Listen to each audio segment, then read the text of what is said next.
तो पिछले कुछ सालों से ब्लॉकचेन का लफ्ज़ हमारे बहुत ज़्यादा सुनने में आ रहा है, चाहे वो क्रिप्टो के ज़रिए हो, एनएफटीज़ के ज़रिए हो। पर असल में ब्लॉकचेन है क्या?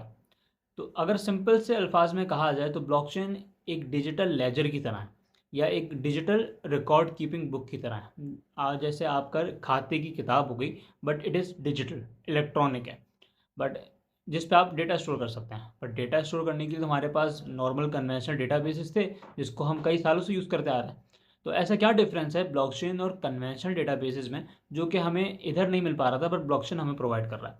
तो उसके लिए समझना ज़रूरी है कि ब्लॉकचेन के अंदर क्या चीज़ें यूनिक हैं। कुछ चीज़ें हैं ब्लॉकचेन के अंदर कि ब्लॉकचेन डिसेंट्रलाइज्ड है, डिस्ट्रीब्यूटेड है, ट्रांसपेरेंट है और इम्यूटेबल है। अब ये बातें मैं आगे आगे समझाता हूँ। पहले समझना ज़रूरी है कि हमारे कन्वेंशनल डेटाबेसेस जो हैं वो क्या किस तरह से डिफरेंट है। तो नॉर्मल जो आपके डेटाबेसेस होते हैं ये सेंट्रलाइज्ड होते हैं, और डेटाबेस जो होता है वो एक या दो तीन कंपनीज ओन करती हैं, और वही आपका सारा डेटा रेगुलेट कर रही होती हैं।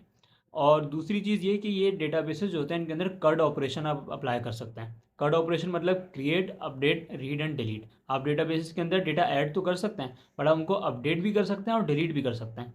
But on the other hand blockchain चूँकि डिसेंट्रलाइज्ड होती है और डिस्ट्रीब्यूटेड होती है, ब्लॉकचेन का जितना भी डेटा होता है वो एक जगह ही स्टोर नहीं होता। वो ब्लॉकचेन के पूरे नेटवर्क पे हर नोड में डिस्ट्रीब्यूटेड होता है, और हर जगह हर नोड पे पूरा का पूरा डेटा सेव होता है, ताकि एक नोड भी बंद होती है तो आपका डेटा सेव एंड सिक्योर है। दूसरा, ये इम्यूटेबल है। ब्लॉकचेन के ऊपर एक दफ़ा डेटा लिख दिया गया, वो उसके बाद चेंज नहीं हो सकता, ना वो डिलीट हो सकता है, ना वो अपडेट हो सकता है।